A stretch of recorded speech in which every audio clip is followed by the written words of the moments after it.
Hello and welcome back. We are once again continuing on with our Black Templar.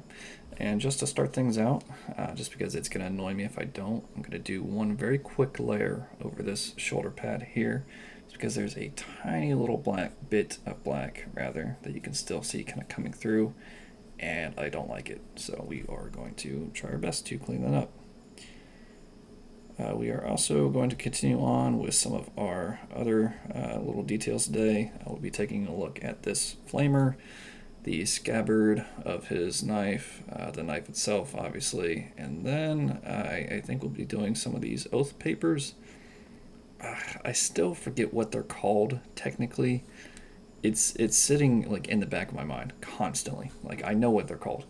I have one like on my book bag, but I can never, for the life of me, remember the name of them. But we will be taking care of those as well. And actually, you know what? We'll start with that. We're going to be doing some Rakarth flesh, if I can show it properly. This is kind of a nice parchment color, and we're going to be doing a wash over it at some point as well, just to kind of finish it off. But for kind of a nice base, Rakarth flesh is very nice for that. So we will start out just a nice little bit of that, some pretty thinned out. And we'll get it right on here. Hopefully not get any on our black if we can avoid it. And there we are. Very, very nice. And we'll even get the kind of wax seals a little bit, just so we can have a good base for the contrast paint to go over when we do those as well.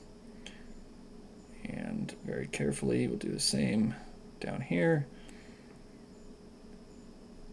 And there we are. I was actually kind of glad. I have so many of these things, I just never really use them because I think they're a little bit awkward to kind of find a good spot to place them without them really looking like out of place, obviously. But this guy was perfect for it. Black Templars are very, zealous, and I figured, what better model to slap a bunch of these on than a Black Templar. So that's exactly what I did.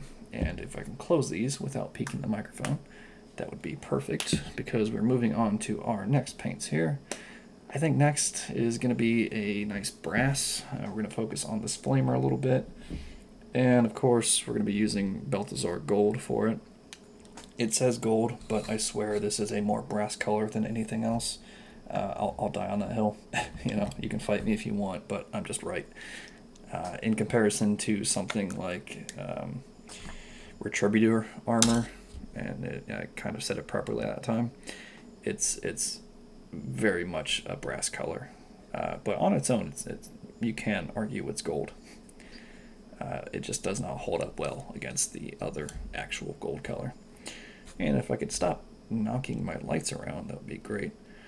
We're going to apply this just all over the kind of, I don't know what you kind of want to call this, like the barrel of our flamer here, the heat shield, I guess.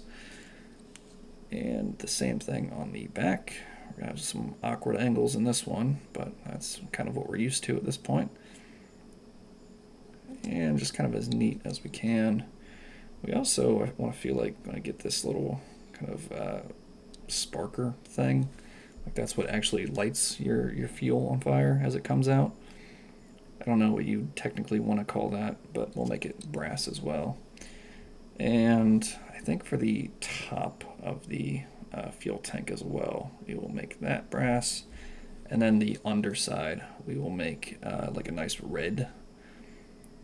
I think flamers run off Promethium lore-wise, and I feel like having red fuel tanks is kind of a classic thing, so we'll stick with that. I'd hate to break with tradition. Speaking of tradition, or things centered around that, it throws me off every time. I always forget that Black Templars aren't a founding chapter, which of course they're not, because the original Imperium was very religion. Thus the God Emperor wasn't a thing. But these guys just look like they should have been one of the first 20, right? Like they just have such like an iconic look, and especially because they're like so widespread in the current lore, you just kind of think that they were always there. At least I do. At least they look great. They are very prominent in the lore. I mean, they're kind of up there with like the blueberries, right? The good old ultramarines in terms of like representation in media and stuff. So it does surprise me every time I forget that they aren't a founding chapter. They're actually a successor of Dorn, or the Imperial Fist, rather, which that throws me off a lot too. They really don't seem like it. I mean, Imperial Fists are all like fortifications and, sieging, or rather being sieged, I guess. These guys are all like burn the Xenos. It's a little bit of a different mindset, I guess, but I like them regardless. These guys are cool. I unfortunately don't know nearly enough of the lore that I should regarding these guys, but they're cool, and I like that about them. So I'm gonna keep painting, and hopefully I can do this guy justice. I do have, I mentioned last time, another specific Black Templar model, which it would have been great for this video. Unfortunately, I just didn't realize I had them ready to be painted at the time when I started this. But we will be painting them at some point. For now, we'll stick with kind of doing all these different chapters. But at some point, we'll come back and we'll take care of him. And I think he's like a captain or something, so we'll kind of paint him like that. But that's for another day. Unfortunately, we didn't do it this time just because I'm dumb and I don't really know what's in my backlog anymore at this point.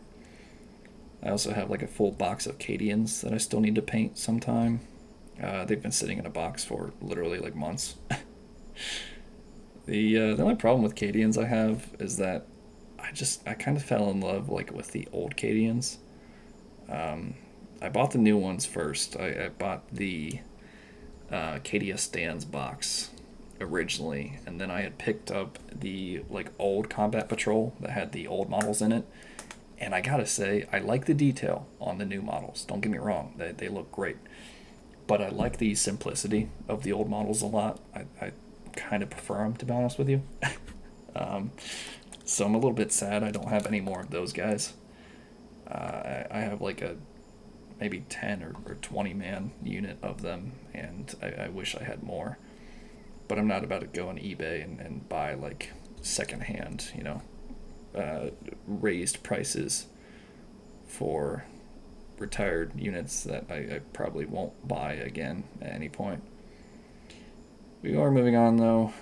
While I'm lost in thought, I forgot to actually say we're using Magos Purple for this. It once it dries, at least it'll give us a really nice kind of waxy seal color here. And don't worry too much about spilling it outside onto this black because it won't really show up. But we do want to get all of that kind of gray and tan that we can on that seal itself there. And as it kind of dries, we'll come back over and do the exact same thing again. Perfect. We'll come back and give that a second coat at some point. But moving on, we will do the little knife he has here. And of course, for the leather, we're going to be using dryad bark. If you've seen any of my other videos, you'll know that's kind of the classic go-to that I like a lot. You can also use, I think, Rhinox hide is the other kind of brown. It's a little bit lighter, I think. Or alternatively, if you have Rhinox hide and dryad bark, you can use that as a kind of edge highlight. But I don't. All I have is dryad bark, so that's kind of what we're rolling with here. But we do want to get kind of, I actually should have done this before I did the bronze, but that's fine. Just get right up into that little crevice there and all of that little leather bit we want to get. I mentioned it in the first episode, I think, as we get into some weird angles here. But this is actually a Space Wolf knife that I liberated from a box. Unfortunately, when I painted the Space Wolf Combat Patrol, this is before I was making videos and I was building a Ultramarines army. I painted them like Ultramarines, and it's a little heretical, honestly. They have like the full wolf shoulder pads, and they're blue and gold, and it looks super weird.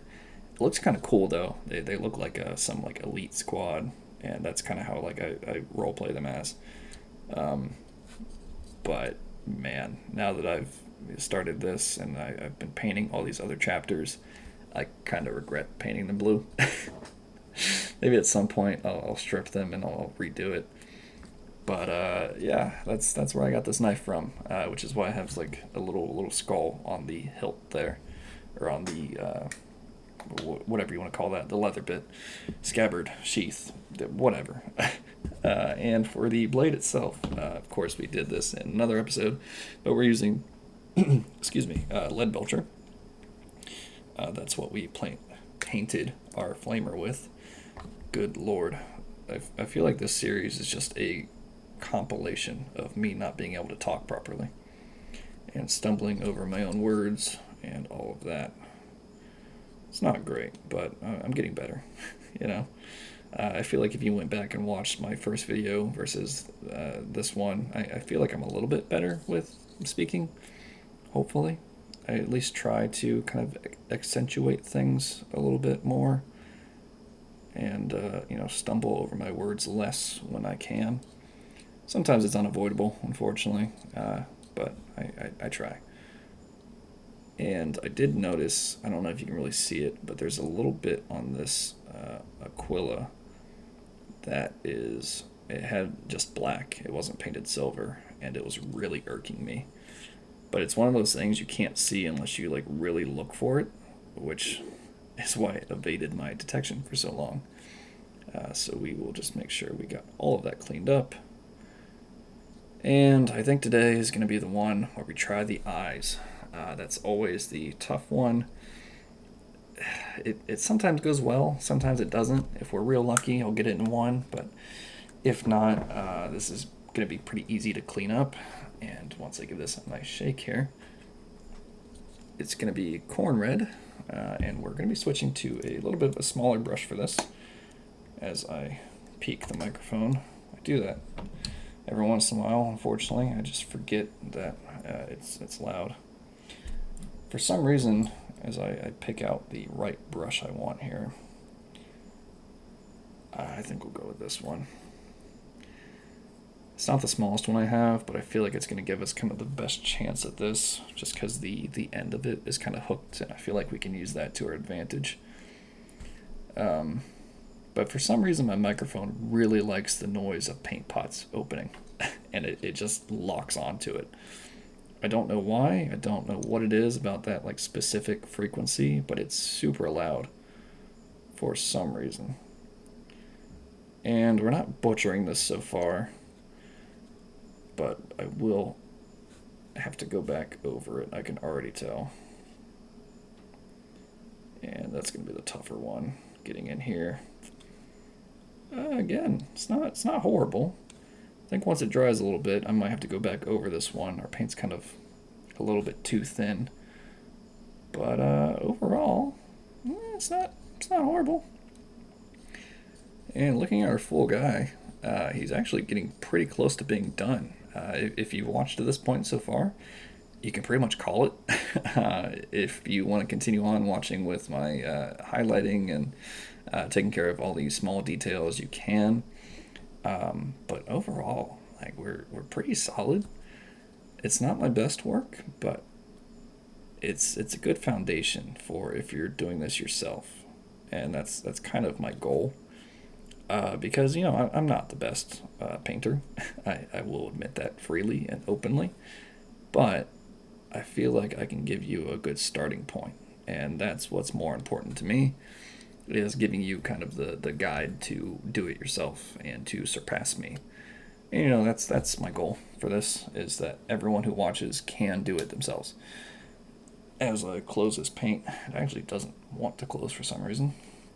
But we're going to switch back to our Abaddon Black as I knock the microphone, or the camera rather, two different things. And we're going to be cleaning up that helmet just a little bit. I didn't spill anything too badly, but it is enough to warrant me going right back over it. And now that we don't have to go into a weird recess, it should be a little bit easier. And this might take us a few coats. That side's actually looking pretty solid. And the face itself here in the front actually needs another layer anyway, so that works out pretty well. Same thing with the back of the helmet. Fortunately, with the helmets, it really doesn't like to catch paint in some of the weird like gaps and recesses. So you do kind of have to meticulously go back over and correct that manually. I guess it's kind of redundant. I guess this is all manual, but bigger brushes don't like to catch the kind of smaller details here. So you'll always kind of see the back usually isn't fully painted or needs another layer or whatever. Same thing with the backpack. It doesn't like to catch paint too well. So we need to go back and fix that. If you can even see it here. Just that little back piece. And that little area behind it. If I can do this without getting the shoulder pad, that would be great. And there we are. Sure, it's actually not too bad on the other side. Right next to our, whatever you call that. Does need a little bit though. I swear, at some point I will figure out what the proper name for that is. So far no one has said it in the comments, so it not being named is probably not the worst thing in the world, but it does have a proper name, those little parchments. And while we're here, just because I do want to kind of get us to a finished state, and then next episode I might do the highlighting. Actually, maybe not. If you do want to see me do all the little highlighting, let me know. Otherwise, I'll probably just make this the last one we do. And then we'll move on to the next chapter, which, spoilers, it's Imperial Fists. That's my next goal. I've never done Imperial Fists before. I'm going to be using a contrast paint for them, and it might look terrible. I've never done a Space Marine with contrast paint as like his primary. So strap on for that. Strap in, rather. Get your boots strapped. Whatever word you want to use there. Because it's going to be wild. And I can't guarantee it's going to look good. But I've got the gumption, and I've got the ferocity to give it a try, so we will. And again, I don't know if I mentioned it a second ago, that's corn red. And I think we'll be looking at a wash as our next layer, just to finish up those little parchments. Really easy trick for these is just to use Agrax Earthshade, and we'll give that a nice little shake.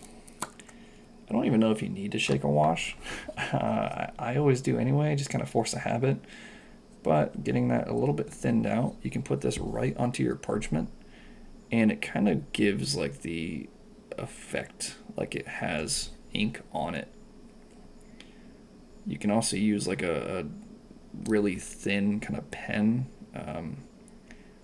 or there's like specific like paint made for it, like ink. I don't know what it's called, but I know there's like specific stuff you can get that is for like writing really small text. But honestly, I'm not bothered. I think this method works just fine. I think it looks great once it dries. So there you go. Really, really cheap and easy method to do that. It also works on faces. I don't like to do faces, hence why all of my guys have helmets. But if you're looking for a really easy way to do faces, just use Agrax Earthshade, and use a little bit of Nuln Oil when you're doing the eyes specifically. Make them a little bit darker, as I peak the audio there. And it gives you the effect like your guy has eyes, and it's just a dark spot. You can't tell from a distance, I promise. It looks very good. It's very easy to do, and it's kind of cheaty, but there you go. Nice little pro tip for you there. And as a kind of finishing touch, just because I saw it and it's going to bother me if I don't fix it, the arms, this arm here was not fully painted. So I want to go right back in here and best I can clean that up. And then the underside of the shoulder pad as well. And my thumb's in the way. Wow. It's these weird angles. I'm sorry. I'm just not paying as much attention to the view as I should be, I guess. But very quick and easy, just fix that up. And overall, I think that's pretty much where we're going to call it.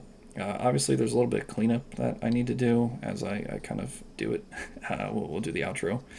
But I, once again, would like to point out I have a Patreon.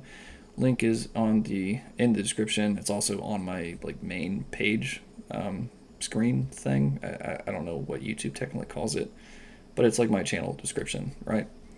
And that just kind of helps me out, gets me new models and stuff. Everything that comes from this channel goes right back into it. So new paints, new models, that whole thing. Otherwise, feel free to subscribe, leave a comment, leave a like, all of that good stuff. Leave feedback, if you want to see anything or whether you think I'm doing something wrong, perfect, let me know. Complain. All criticism is good criticism, unless you just want to tell me that I'm stupid and I suck, which is valid, but it's not good criticism. Other than that, thank you guys very much for watching. If you want to see me do all the crazy edge highlighting that's going to take forever, let me know. Otherwise, I won't do it. I'll leave you that kind of little teaser just so you know how to do it yourself. Otherwise, thank you guys very much for watching, and hopefully I will see you in the next one.